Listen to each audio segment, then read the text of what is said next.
Good morning, everybody. Welcome to Learn Physics channel.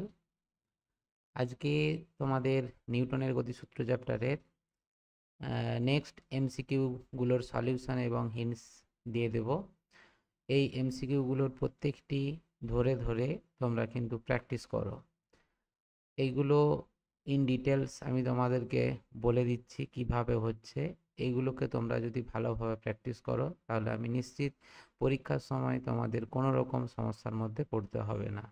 নিজেরা নিজেদের যে কোনো ধরনের প্রবলেম পড়ুক না কেন সেগুলো কিন্তু সলিউশন করতে পারবে। শুধু একটুকুই বলার, যে অঙ্কগুলো আমি তোমাদেরকে করাচ্ছি সেটা কিন্তু বুঝে প্র্যাকটিস করবে। কিভাবে হচ্ছে সেটাকে আগে জানো, বোঝো, তারপর প্র্যাকটিস করো। ঠিক আছে? তাহলেই কিন্তু তোমরা এই ফিজিক্সটাকে নিজেদের মধ্যে আয়ত্ত করতে পারবে। ফিজিক্স সম্বন্ধে যে জড়তাটা থাকে, আশা করি এইভাবে তোমরা যদি প্র্যাকটিসটা করে যাও তাহলে কিন্তু এই জড়তাটা অনেকটাই কেটে যাবে। তুমি একটা দুটো চ্যাপ্টার তোমরা এটাকে করে দেখো, যদি আমার কথা ভুল হয় তখন আমাকে বলবে। ঠিক আছে? তো লেটস স্টার্ট নেক্সট এমসিকিউ। দেখো 41-এর যে এমসিকিউটা আছে, ঘর্ষণহীন অনুভূমিক তলের উপর রাখা এম ভরের একটি নদতলে এফ পরিমাণ বল প্রয়োগ করা হলে এম ভরের ব্লকটি নদতল বরাবর গড়িয়ে পড়বে না, কখন? তাহলে এখানে ব্যাপারটা বোঝো। এখানে যে ছবিটা দেওয়া আছে সেটাকে যদি আমি আরেকবার রিড্র করি তাহলে এরকম হয়। এটা হচ্ছে মসৃণ নদতল। মসৃণ মানে এই যে তলটা, এসি যে তলটা, এই তলটা কিন্তু মসৃণ। অর্থাৎ এইখানে তুমি যদি কোনো একটা ব্লক এইভাবে রেখে দাও, সে ব্লক কিন্তু নিজের ওজনের জন্য গড়িয়ে পড়বে, কোনোভাবেই এটাকে রাখতে পারবে না। ঠিক আছে? তো আমরা যদি একটু বিশ্লেষণ করি, ধরো এটার ওজন যদি এম, ভর যদি এম হয়, তাহলে ওজনটা নিচের দিকে ক্রিয়াশীল হবে এবং তার দুটো উপাংশ ভেঙে যাবে এই ওজনের। এরকম ওজন, এই কোণটা যদি থিটা হয় তাহলে এই যে কোণটা, এই কোণটা থিটা হবে। তাহলে এই উপাংশটা হয়ে যাবে এমজি সাইন থিটা এবং এই দিকের উপাংশটা হবে এমজি কস থিটা। তাহলে বুঝতেই পারছো বস্তুটা যে গতিশীল হচ্ছে সেটা কিন্তু এই এমজি সাইন থিটার জন্য। এমজি সাইন থিটা উপাংশের জন্য নতল বরাবর বস্তুটা কিন্তু গড়িয়ে পড়বে। তো এখন তুমি যদি নততলটাকে এইভাবে একটা বল প্রয়োগ করো, তখন কি হবে? নততলটা এইদিকে যেতে চাইবে এবং বস্তুটার উপর ঠিক বিপরীত দিকে, প্রযুক্ত বলের বিপরীত দিকে একটা অলিক বল সৃষ্টি হবে। এই বরাবর অলিক বলটা সৃষ্টি হবে, মানে সিস্টেমটা ত্বরণ যদি এ হয় তখন কি হবে? এই বরাবর এম এ পরিমাণ একটা বল ক্রিয়াশীল হবে। এই এম এর দুটো উপাংশ বিভাজিত হয়ে যাবে। ঠিক আছে? একটা উপাংশ ক্রিয়াশীল হবে এই বরাবর, আর একটা উপাংশ ক্রিয়াশীল হবে এমজি কস থিটা বরাবর। ঠিক আছে? এই কোণটা থিটা হলে এই কোণটা তোমার থিটা হবে। এইগুলো একটু কিন্তু তোমাদেরকে মনে রাখতে হবে। জ্যামিতিকভাবে এইগুলো প্রমাণ করা যায় কিন্তু প্রমাণটা দরকার নেই, জাস্ট এটা মনে রাখবে। ঠিক আছে? তাহলে এই বরাবর এম এ কস থিটা, এই উপাংশটা ক্রিয়াশীল হচ্ছে। ঠিক আছে? তাহলে তুমি বুঝতেই পারছো এইখানে প্রযুক্ত বলের মানটা যত বৃদ্ধি করবে তত কি হবে? ত্বরণ বৃদ্ধি পাবে, অর্থাৎ এম এ কস থিটার মানটা বৃদ্ধি পাবে। তাহলে এখানে এমজি সাইন থিটার যখন এম এ কস থিটাটা ইকুয়াল হয়ে যাবে তখনই বস্তুটা কিন্তু আর নতল বরাবর গড়িয়ে পড়বে না। ঠিক আছে? তাহলে প্রথমে তোমার যে কাজ সেটা হচ্ছে কি সিস্টেমের ত্বরণ বের করে নেওয়া। তাহলে সংস্থার ত্বরণ কত হবে? সংস্থার ত্বরণ, সেটা যদি এ হয়, এ সমান কত? F by capital M plus small m. Capital এমটা তোমার এই ব্লকের ভর আর স্মল এমটা হচ্ছে বস্তুর ভর। ঠিক আছে? তাহলে এই ত্বরণটার জন্য এবারে তখন এম এ পরিমাণ বল ক্রিয়াশীল হচ্ছে পিছনের দিকে, অলিক বল, তার একটা উপাংশ এমজি কস থিটা। তাহলে বস্তু স্থির থাকবে, বস্তু স্থির থাকবে কখন? না, যখন তোমার M G sine theta, M G sine theta equal to M A cos theta হবে। ঠিক আছে? তার মানে এম এম কেটে যাচ্ছে, তাহলেই দেখো tan theta equal to a by g. এটা হচ্ছে, এখন এর ভ্যালুটা যদি বসিয়ে দেওয়া হয় তাহলে এ ইকাল টু আর একটু লিখে দিই জি ট্যান থিটা, তাহলে এর জায়গায় বসিয়ে দাও F by capital M plus small m equal to g tan theta. তাহলে এখান থেকে এফ সমান capital M plus small m into g tan theta. ঠিক আছে, অর্থাৎ অপশান সি এরটা হচ্ছে। আচ্ছা, নেক্সট যে অঙ্কটা আছে দেখো 42-এরটা। এক্ষেত্রে তুমি যখন এই ব্লকটার উপর এফ পরিমাণ বল প্রয়োগ করবে তখন এখানে একটা স্প্রিং আছে। আচ্ছা, এই স্প্রিংয়ের থিওরিটা তোমাদের কিন্তু এখনো হয়নি। এটা যদিও তোমরা ক্লাস 9-এ হয়তো একটু পড়ে থাকবে। এরকম যদি কোনো একটা স্থিতিস্থাপক স্প্রিং হয়, তার একটা বল ধ্রুবক বলে একটা টার্ম থাকে, হ্যাঁ, বল ধ্রুবক। তাহলে স্যার যদি বল ধ্রুবক কে হয়, তাহলে এই স্প্রিংটাকে যখন তুমি একটু বাইরে থেকে বল প্রয়োগ করে এটার দৈর্ঘ্য বৃদ্ধি করবে, এটার দৈর্ঘ্য যদি তোমার ধরে নাও এক্স পরিমাণ বৃদ্ধি হয়, তখন এই স্প্রিংয়ের অভ্যন্তরে একটা বল উৎপন্ন হয়। সেই বলের পরিমাণটা হয় কে এক্স। ঠিক আছে, এইটা তোমাদেরকে একটু মনে রাখতে হবে। অর্থাৎ কোনো কে বল ধ্রুবক বিশিষ্ট কোনো স্প্রিংকে যদি এক্স পরিমাণ দৈর্ঘ্য বৃদ্ধি করা হয়, তাহলে স্প্রিংয়ের অভ্যন্তরে যে বল সৃষ্টি হবে সেই বলের ভ্যালু হচ্ছে কে এক্স। ঠিক আছে, তাহলে এই জায়গায় কি হবে না, এইটাকে তুমি যখনই বাইরের দিকে এফ পরিমাণ বল প্রয়োগ করছো তখন স্প্রিংয়ের দৈর্ঘ্য বৃদ্ধি হবে, অর্থাৎ স্প্রিংয়ের অভ্যন্তরে যে বলটা সৃষ্টি হবে সেটা হচ্ছে কে এক্স। এই কে এক্স বলটা কি করবে, এই M1 ব্লকটাকে সামনের দিকে গতিশীল করতে চাইবে। অর্থাৎ M1 ব্লকটা গতিশীল হচ্ছে KX বলের জন্য, আর M2 ব্লকটা গতিশীল হবে F বল, এবং এই F বলকে বাধা দেবে KX। মানে কি না, F বলটা দিয়ে তুমি যখন বাইরের দিকে টানবে তখন স্প্রিং পিছনের দিকে একে কিন্তু বাধা দেবে। ঠিক আছে, তাহলে M2 ব্লকের উপর লব্ধি বলটা কত হচ্ছে, M2 M2 ভরের বস্তুর উপর বল, বস্তুর উপর ক্রিয়াশীল বল,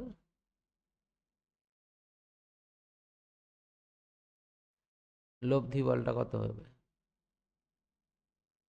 এটা হবে দেখো এফ, এফটা বেশি, F minus k x equal to কী হবে, আমরা জানি যদি সংস্থার ত্বরণ সেটা যদি এ হয়, এই সিস্টেমটার ত্বরণ যদি এ হয়, তাহলে কত হবে ইকাল টু এম এ, মানে M2 ইন্টু এ। ঠিক আছে, আচ্ছা এবারে M1 ভরের ব্লকটার ক্ষেত্রে লিখবে M1 ভরের বস্তুর উপর ক্রিয়াশীল বল, সেটা কত না কে এক্স হবে। কে এক্স এটা সমান কত M1 এ, সে তার জন্য সে তো এ ত্বরণেই যাবে। ঠিক আছে, তাহলে এই সমীকরণটা থেকে 1 নম্বর সমীকরণ থেকে আমরা কি লিখব, অতএব এফ মাইনাস কে এক্স এর জায়গায় বসিয়ে দাও M1 a equal to M2 into a. ঠিক আছে, এবারে ত্বরণ বের করতে হবে, ত্বরণ এটা ওদিকে নিয়ে চলে যাও, তাহলে F equal to M1 plus M2 into a. ঠিক আছে, সেই মুহূর্তে M1 ভরের ত্বরণ, আচ্ছা আচ্ছা M1 ভরের ত্বরণ বের করতে বলেছে, M1 ভরের ত্বরণ,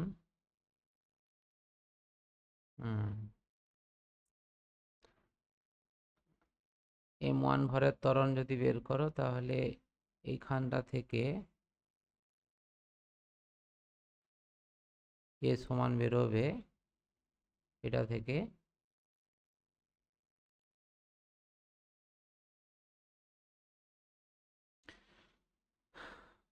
M1 ইন্টু এ, এটা equal to F minus M2 A. ঠিক আছে, তাহলে A equal to F minus M2 into A by M1। ঠিক আছে, অপশান এটা হচ্ছে, বোঝা গেল, এইটা হবে। বা তুমি এইভাবে করতে পারতে, প্রথমে এইখান থেকে এই সমীকরণটা থেকে কে এক্সটা বের করে নিতে, মানে এইটা থেকেও করলে হতো যে কে এক্স এর ভ্যালুটা বের করো। কে এক্স সমান কত, কে এক্স সমান হবে এফ মাইনাস M2 এ। ঠিক আছে, এবারে M1 ব্লকের উপর যে বলটা ক্রিয়াশীল হচ্ছে সেটা কে এক্স, তাহলে অতএব M1 ভরের ত্বরণ, ত্বরণ, এটা সমান প্রযুক্ত বল মানে kx, ওর উপর kx পরিমাণ বল হচ্ছে ডিভাইডেড বাই ভর। তাহলে এখানে kx এর ভ্যালুটা বসিয়ে দাও, kx এর ভ্যালু যেটা বেরোলো f minus m2a divided by m1, এইভাবেও বের করতে পারবে। ঠিক আছে, নেক্সট যে অঙ্কটা আছে দেখো, একটি দড়ি 480 নিউটন ভার সহ্য করতে পারে। তুমি এখান থেকে একটা দড়ি ভাবতে পারো, এই দড়িটা এখানে যদি এখানে একটা ওয়েট ঝুলানো হয়, ধরো এম ভরের বস্তু যদি ঝুলিয়ে দাও, তাহলে সেক্ষেত্রে তার ওজনটা নিচের দিকে ক্রিয়াশীল হয় mg, আর উপরের দিকে টান টি ক্রিয়াশীল হয়। তাহলে এখানে টি ইকাল টু mg, মানে এখানে দড়িতে যে টানটা সৃষ্টি হবে সেটা কিন্তু mgর জন্য। তো এখন এই টানটা ম্যাক্সিমাম, যেটা এটা দড়ির ম্যাক্সিমাম টান সেটা বলে দিয়েছে 480 নিউটন। ঠিক আছে, মানে এর থেকে বেশি পরিমাণ টান সৃষ্টি হলেই দড়িটা ছিঁড়ে যাবে। তো এই জায়গায় এম এর ভ্যালু এটা যদি 60 কেজি হয়, 60 কেজি, তাহলে বুঝতেই পারছো এখানে mg সমান কত হবে, 60 ইন্টু জি, জি যদি 10 হয় তাহলে কিন্তু 600 নিউটন হচ্ছে। ঠিক আছে, তার মানে ওজন, ওজনের জন্য যে টানটা সৃষ্টি হচ্ছে সেটা তোমার কিন্তু ম্যাক্সিমাম টান অপেক্ষা অনেকটাই বেশি। তো স্বাভাবিকভাবেই বুঝতে পারছো যে দড়িটা ছিঁড়ে যাবে। ঠিক আছে, কিন্তু এখানে যেটা বলেছে যে একজন ব্যক্তি, যে ব্যক্তিটার ভর হচ্ছে 60 কেজি, সে যদি এই দড়ি বরাবর নিচের দিকে একটা ত্বরণ নিয়ে নামতে থাকে, তখন দেখা যাবে এটা ছিঁড়বে না। ঠিক আছে, কেন না, তোমরা লিফটের প্রতিক্রিয়াতে জেনে থাকবে যে যখন কোনো লিফট নিচের দিকে নামে তখন বস্তুর ওজনের আপাত হ্রাস হয়, মানে বস্তুটার ওজন কিন্তু কমে যায়। ঠিক আছে, তো সেই হিসাবেই যখন ব্যক্তিটা এ ত্বরণে নামবে, ব্যক্তিটি যদি এ ত্বরণে নামে তাহলে নিম্নমুখী বলটা তখন বেশি হবে। তাহলে ব্যক্তি এ ত্বরণে নিচে নামলে তোমার কি mg বেশি হবে। তাহলে mg মাইনাস উপরের দিকে টানটা টি ম্যাক্স, এটা equal two m into a. ঠিক আছে, এটা হবে। তাহলে এখান থেকে এটা বের করতে হবে, অতএব এ সমান কত, এখানে mg minus T max divided by m।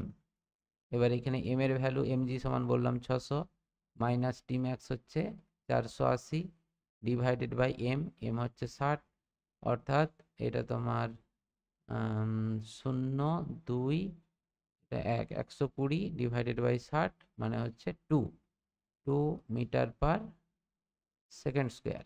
2 metre per second square ত্বরণে ব্যক্তিটা যদি নামে তাহলে কিন্তু দড়িটা ছিঁড়বে না। ঠিক আছে, তাহলে অপশান এটা হচ্ছে। আচ্ছা, নেক্সট যে অঙ্কটা আছে 44-এরটা, ওটা সেম অঙ্ক। দেখো এখানে 600 কেজি আমি যদি ধরি ওই আগের অঙ্কটার রেসপেক্টেই, এটা হচ্ছে 600 নিউটন হচ্ছে তোমার ব্যক্তির ওজন, মানে 600 নিউটন টান ক্রিয়াশীল হচ্ছে দড়ির উপর, আর এ সহ্য করতে পারে 720 নিউটন ভার সর্বোচ্চ সহ্য করতে পারে। তাহলে সে যখন উপরের দিকে উঠবে তখন কি হবে, তার ওজনটা বেড়ে যাবে, মানে এই ইকুয়েশনটা তখন এটা প্লাস হয়ে যাবে। ঠিক আছে, এটা তখন প্লাস হয়ে যাবে। প্লাস হয়ে গেলেই তুমি যদি ক্যালকুলেশন করো সেম প্রসেসে, তাহলে কিন্তু ত্বরণটা বেরিয়ে যাবে। ঠিক আছে, সর্বোচ্চ কত ত্বরণে উঠতে পারবে নির্ণয় করতে পারবে। তাহলে এটা হোমওয়ার্ক থাকলো, এটা করবে। আচ্ছা, নেক্সট হচ্ছে তোমার 45-এরটা। 45-এরটা বলছে এম ভরে একটি দড়ির এক প্রান্তে এক পরিমাণ বল প্রয়োগ করে, তোমার এখানে একটা দড়ি প্রথমে এঁকে দিই, একটা দড়ি, দেখো এটাকে একটা দড়ি ভেবে নাও, যে দড়িটার একটা প্রান্তে এরকম জায়গায় এফ পরিমাণ বল প্রয়োগ করা হচ্ছে। ঠিক আছে, টোটাল দড়িটার যদি দৈর্ঘ্য এল হয় এবং তার ভরটা বলে দিয়েছে এম ভরের, দড়িটার ভর হচ্ছে এম, সরি ছোট এম ভর একটি দড়ির এক প্রান্তে, ছোট এম, এই দড়িটার ভর হচ্ছে ছোট এম, দৈর্ঘ্য এল আর ভরটা হচ্ছে ছোট এম। দিয়ে বলেছে অপর প্রান্তে ক্যাপিটাল এম ভরের একটা ব্লককে অনুভূমিক তলের উপর টেনে সরানো হচ্ছে, মানে এইখানে যদি একটা এরকম একটা ব্লক থাকে, সেই ব্লকটাকে এই টেবিলের উপর রাখা আছে, সেটা এই দড়ির সাহায্যে টেনে সরানো হচ্ছে। ঠিক আছে, তাহলে দড়ি দ্বারা প্রযুক্ত বল, এই ব্লকটার উপরে কত পরিমাণ দড়ি বল প্রয়োগ করছে। দেখো এখানে আমি এ বিন্দুতে দড়ির উপর এফ পরিমাণ বল প্রয়োগ করেছি। দড়ি কি করছে, এই বি ব্লকটাকে একটা বল দ্বারা টানছে। তোমাকে এই বলটা নির্ণয় করতে হবে। তার দড়ি ব্লকটাকে কত পরিমাণ বল দ্বারা টানছে সেটা নির্ণয় করবে। ঠিক আছে, তবে সেটা নির্ণয় করার জন্য তোমাদের যেমন থিওরিটা বলেছিলাম যে এই দড়ি এবং ব্লক নিয়ে একটা সিস্টেম, তো সেক্ষেত্রে যদি তুমি এফ পরিমাণ বল প্রয়োগ করো তাহলে দড়ি যে ত্বরণ নিয়ে গতিশীল হবে ব্লকটাও কিন্তু সেম ত্বরণে গতিশীল হবে, তাহলে ত্বরণের ভ্যালুটা হবে এ। ঠিক আছে, তাহলে তুমি প্রথমে সংস্থার ত্বরণ বের করে নাও। ঠিক আছে, তাহলে সংস্থার ত্বরণ, সংস্থার ত্বরণ এ ইকাল টু কত, টোটাল বল মানে বল প্রয়োগ করেছো এফ ডিভাইডেড বাই ভর, সংস্থার টোটাল ভর, এটা তোমার ক্যাপিটাল এম ভরের ব্লক, তাহলে এখানে capital M plus small M, এটি হবে সংস্থার ত্বরণ। তাহলে এবারে ভাবো এই যে বি ব্লকটা, সেই বি ব্লকটা কত বলের জন্য এ ত্বরণে গতিশীল হবে। ঠিক আছে, তাহলে বি ব্লকের উপর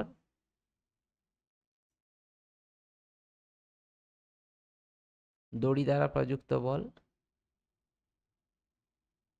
প্রযুক্ত বল এটা যদি এফ ডট হয়, এফ ডট সমান কত, তোমার দড়ির ভর, এই সরি ব্লকের ভর ক্যাপিটাল এম ইন্টু ত্বরণ, তাহলে ক্যাপিটাল এম ইন্টু ত্বরণের ভ্যালু কত, ত্বরণের ভ্যালু হচ্ছে F divided by capital M plus small M. ঠিক আছে, অর্থাৎ তোমার অপশান হয়ে যাচ্ছে ডি এরটা, অপশান ডি। 46 এবং 47 এই দুটো অঙ্ক কিন্তু ভেক্টর চ্যাপ্টারের অঙ্ক, এখানে খুব ইজিলি করতে পারবে। মোট বল মানে লব্ধি বল আর কি, মানে এক্ষেত্রে এইদিকে একটা বল আর এইদিকে একটা বল, এটা ক্রিয়াশীল হচ্ছে, এদের মধ্যবর্তী কোণ হচ্ছে 90 ডিগ্রি। তাহলে লব্ধি বলটা তোমার এই দিকে ক্রিয়াশীল হবে, লব্ধি বল এফ ডট সমান কি হয়, √f1² প্লাস f2², মানে এখানে f² প্লাস f², এটা f² plus 2 f1 f2 cos 90 degree, cos 90 degree value 0, মানে এটা হচ্ছে √2f। ঠিক আছে, তো স্বাভাবিকভাবেই এখানে F dot greater than F হবে, কিন্তু 2f এর থেকে কম, কারণ এই √2-র ভ্যালুটা হচ্ছে 1.414, এই তাহলে 1.414 এটা 2 এর থেকে কম, সেই জন্য এফ এবং 2f এর মধ্যে, অপশান সি এরটা, এটা তোমার ভেক্টর চ্যাপ্টারে ছিল একই রকম।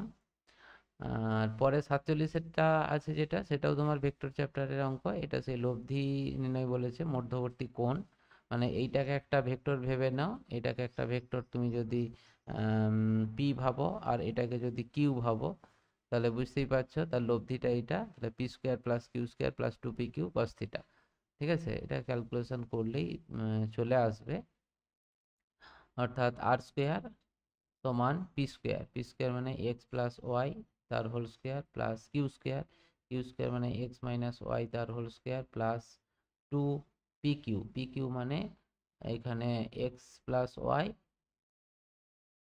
Into X minus Y into cos theta. ঠিক আছে, এবার আর এর ভ্যালুটা কত, আর এর ভ্যালু হচ্ছে তোমার এখানে x² প্লাস y²। ঠিক আছে, এটা রুট ছিল, রুটটা উঠে গেছে, এবারে সিম্পল এটা ক্যালকুলেশন করো। হ্যাঁ, এটাকে ভেঙে দেবে, x² plus 2xy plus y² plus এটা x² minus 2xy plus y², এইটা করবে প্লাস 2, এটা x² minus y² into cos theta. ঠিক আছে, এবারে এখান থেকে x আর x, এটা যদি করো 2x² হচ্ছে y আর y প্লাস 2y² হবে। আচ্ছা, এই 2xy কেটে যাবে, plus 2x² minus y² into cos theta. আচ্ছা, এবারে এখান থেকে তুমি 2 কমন নিয়ে নিলে x² plus y² plus 2x² minus y² into cos theta. এটা এদিকে এলে মাইনাস হয়ে যাচ্ছে, এটা এদিকে এলে তার মানে 2x² minus y² cos theta equal to minus x² plus y², এটা হবে।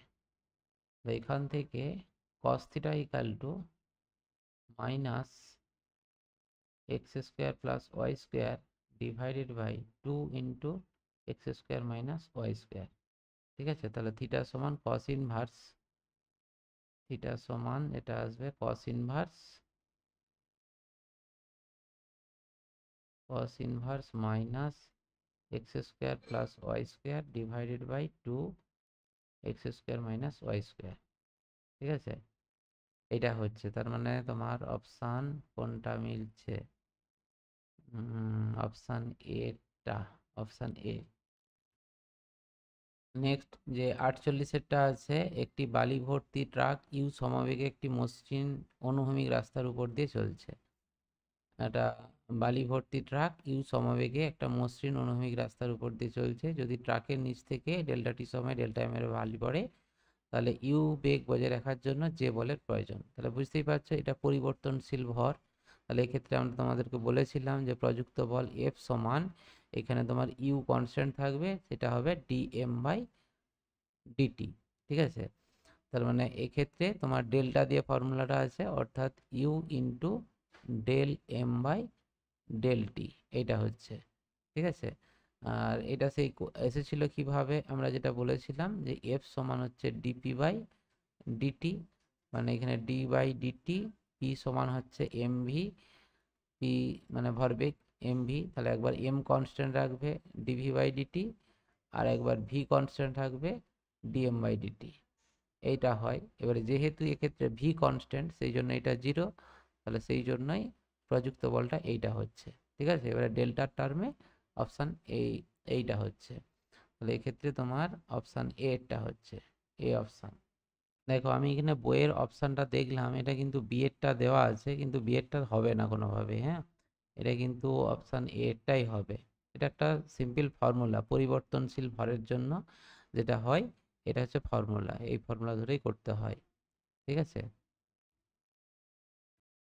দেখো 49-এ যেটা বলেছে যে এক ব্যক্তি একটি পুকুরের মাঝখানে সম্পূর্ণ মসৃণ বরফের উপর স্থির অবস্থায় আছে। পুকুরের মাঝখানে, এটা শীতপ্রধান অঞ্চলেই হওয়া সম্ভব, কারণ পুকুরের মাঝখানে না হলে বরফ থাকবে কি করে। স্থির অবস্থায় আছে, সে নিউটনের যে গতিসূত্রটিকে কাজে লাগিয়ে পাড়ে পৌঁছাতে পারে। ঠিক আছে, তা প্রথম সূত্র, প্রথম সূত্র এটা বলেছে বাইরে থেকে বল প্রযুক্ত না হলে স্থির বস্তু স্থির থাকবে, গতিশীল বস্তু চিরকাল গতিশীল থাকবে। তাহলে তুমি ভাবো এই যে পুকুর, তো সেই পুকুরের উপরে এইটা যদি বরফের একটা লেয়ার থাকে, এই জায়গায় যদি সে থাকে, তাহলে এখানে যদি বাইরে থেকে কেউ বল প্রয়োগ না করে, তাহলে স্বাভাবিকভাবে সে গতিশীল হবে না। তাহলে এক্ষেত্রে বাইরে থেকে যদি বল প্রযুক্ত কেউ করে দেয়, তখন কি হবে, মানে কেউ যদি এখান থেকে ঠেলে দেয়, সে ইজিলি এখানে পৌঁছে যাবে। ঠিক আছে, আবার দ্বিতীয় গতিসূত্র হচ্ছে, আর তৃতীয় গতিসূত্র প্রত্যেক ক্রিয়ার সমান বিপরীত প্রতিক্রিয়া, যেটা কি না, এক্ষেত্রে এ যদি বরফের উপর কোনো রকম হাতে করে হোক, যে কোনোভাবে হোক একটা বল প্রয়োগ করে, এই দিকে যদি বল প্রয়োগ করে, ঠিক যেরকমভাবে আমরা হাঁটি, তাহলে সেই রকমভাবে যদি বল প্রয়োগ করে প্রতিক্রিয়া বলস্বরূপ সে কিন্তু এদিকে চলে আসবে।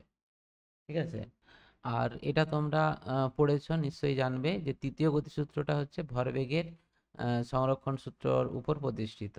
ঠিক আছে, তাহলে তৃতীয় গতিসূত্র থেকে ভরবেগের সংরক্ষণ সূত্রটা পাওয়া যায়, সেই জন্য তৃতীয় গতিসূত্র এবং ভরবেগের সংরক্ষণ সূত্র একই। তো সেই হিসাবে তৃতীয় গতিসূত্রটাকে কাজে লাগিয়ে সে কিন্তু পুকুরের পাড়ে পৌঁছাতে পারে। সেই জন্য আমরা এখানে সব কটি সূত্র একত্রে এটা বলতে পারবো। ঠিক আছে, অপশান ডি এরটা, ডি এর অপশানটা হবে। নেক্সট 50-এর যেটা আছে, একটি বস্তুর উপর 250 নিউটন বল প্রয়োগ করায় বস্তুটির ভরবেগ এত কেজি পার সেকেন্ড বাড়লো। ঠিক আছে, বস্তুটির উপর বস্তুটির ক্রিয়ার সময় কত? আচ্ছা, এটা তোমরা সেই বলের ঘাতের যে ফর্মুলাটা পড়েছিলে, এফ ইন্টু টি এটা সমান কি ভরবেগের পরিবর্তন, ভরবেগের পরিবর্তন, ঠিক আছে। তাহলে এফ ইন্টু টি সমান ভরবেগের পরিবর্তন। তাহলে বস্তুটির উপর ক্রিয়াকালীন সময় কত, তাহলে টি সমান কত, তাহলে টি সমান ভরবেগের পরিবর্তন বাই এফ। ভরবেগের পরিবর্তন দেখো বলে দিয়েছে 125 K G metre per second divided by প্রযুক্ত বল কত 250। তো এটা কেটে দিলে 2 হবে, মানে 0.5 সেকেন্ড, ঠিক আছে, অপশান বি। 51 যেটা দেওয়া আছে দেখো, এটা আমরা আগে করেছি, আগে মনে হয় ছিল অঙ্কটা।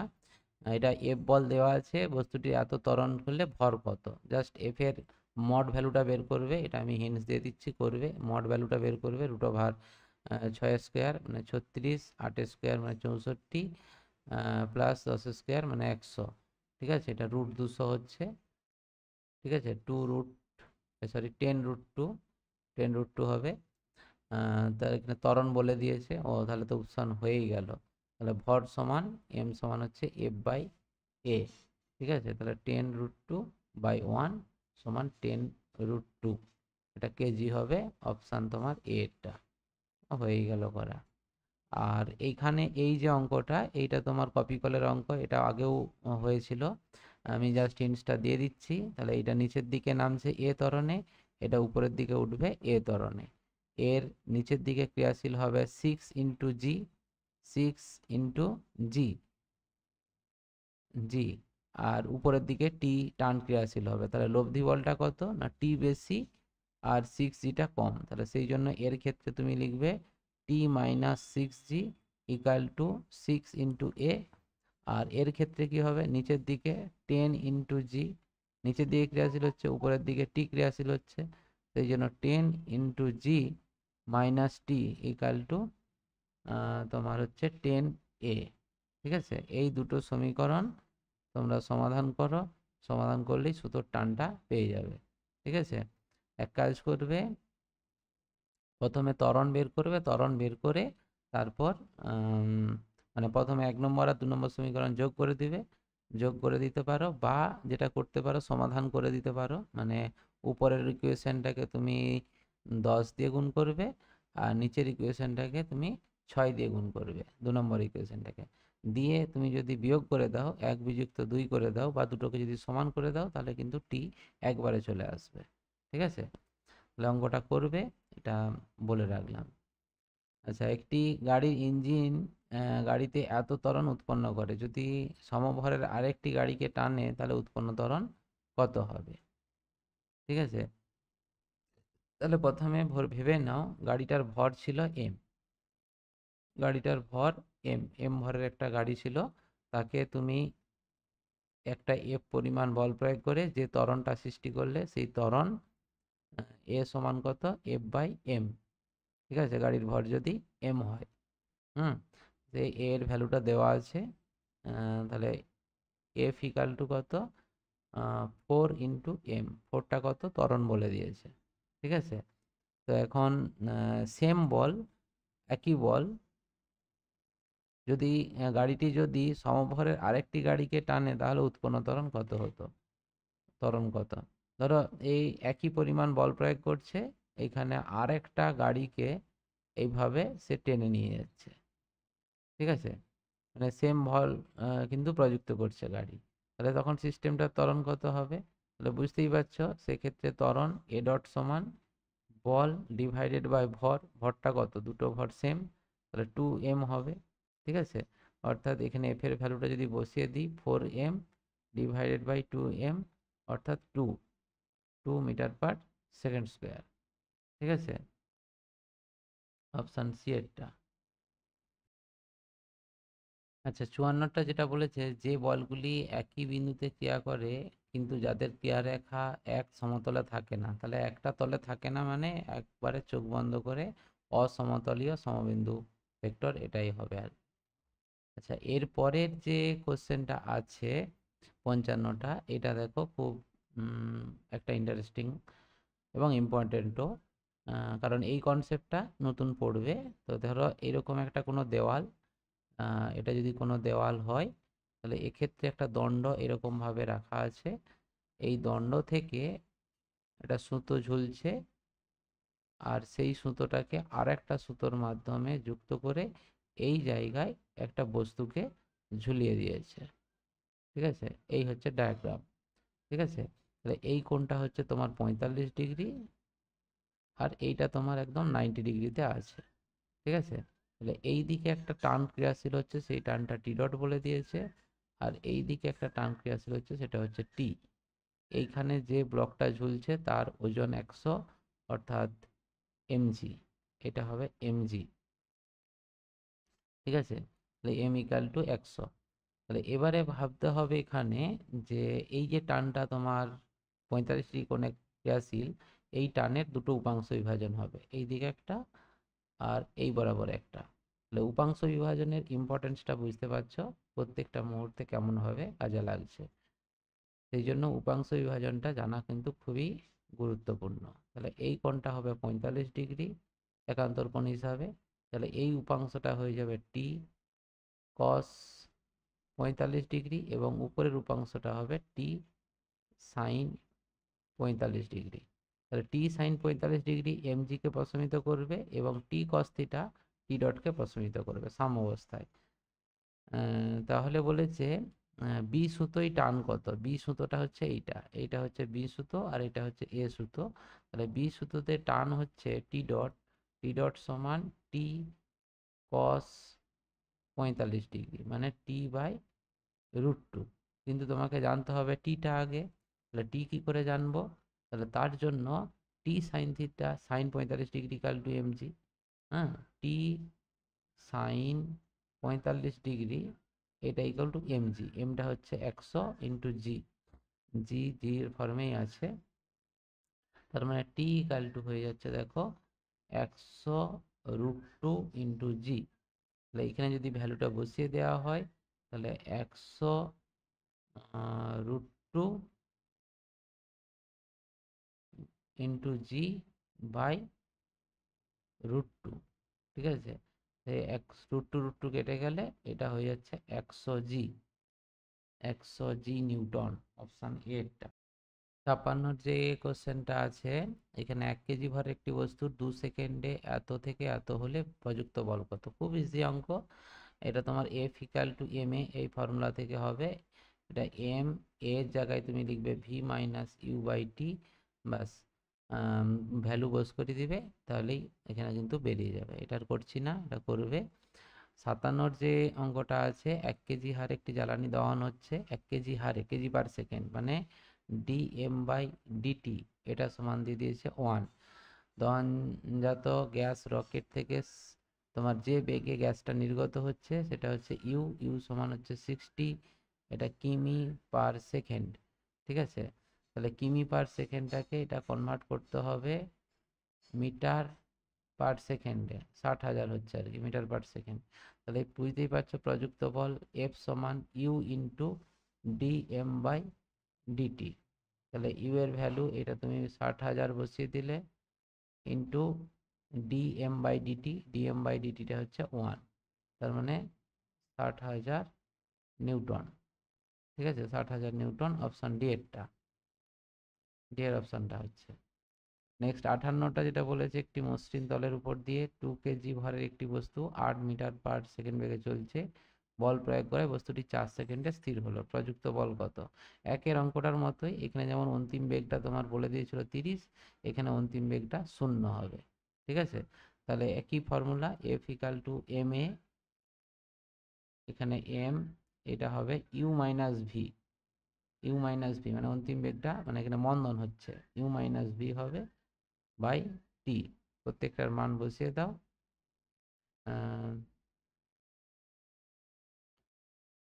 প্রত্যেকটার মান বসিয়ে দাও, তাহলে এখানে কিন্তু বলটা বেরিয়ে যাবে। ঠিক আছে, তাহলে এইটা পর্যন্তই আজকের ক্লাসটা থাক। যে অঙ্কগুলো করলাম এই অঙ্কগুলো ভালো করে প্র্যাকটিস করো। এবং এই অঙ্কগুলো করার সময় আমি তোমাদেরকে একটা কথা বলে রাখি, ধরো এই বইয়ের যে এমসিকিউগুলো আছে, পরীক্ষার সময় তোমরা কিন্তু সব এমসিকিউগুলো প্র্যাকটিস করে যাওয়ার সময় পাবে না, কারণ প্রত্যেকটা চ্যাপ্টারতে এতগুলো করে এমসিকিউ আছে, এগুলো একবারে তোমরা যদি প্র্যাকটিস করে তারপর পরীক্ষা দিতে যাবে ভাবো, তাহলে কিন্তু সম্ভব হবে না। সেই জন্য এখন থেকে এই এমসিকিউগুলো ভালো করে প্র্যাকটিস করবে, এবং প্র্যাকটিস করার সময় যে এমসিকিউগুলো তোমাদের একটু আটকাচ্ছে, হ্যাঁ, বেশি বার করতে গিয়ে তুমি দেখতে পাচ্ছ যে একটু কনসেপচুয়াল জায়গা আছে, এইগুলো আমরা করতে গিয়ে একটু আমাদের এই ধারণাটা না থাকলে হবে না, তো সেইগুলোকে আলাদাভাবে কিন্তু একটু মার্কিং করে রাখো, ঠিক আছে? এবারে যখন আমি প্র্যাকটিস করাবো, পরীক্ষা নেব, তখন তোমাদেরকে কিন্তু আগে ওই অঙ্কগুলো, মানে যেগুলো মার্ক করা আছে ওই অঙ্কগুলো কিন্তু আগে প্র্যাকটিস করতে হবে, ঠিক আছে? ওই অঙ্কগুলো করা থাকলে তাহলে জানবে যে আমি বাকি অঙ্কগুলো কিন্তু করতে পারবো, ঠিক আছে? তাহলে এই একটা মেথডকে কাজে লাগিয়ে তোমরা অঙ্কগুলো প্র্যাকটিস করো। আশা করি সবাই সব ঠিকঠাকভাবে করতে পারবে, ঠিক আছে? তো থ্যাংক ইউ, দেখা হবে নেক্সট ক্লাসে। Good bye.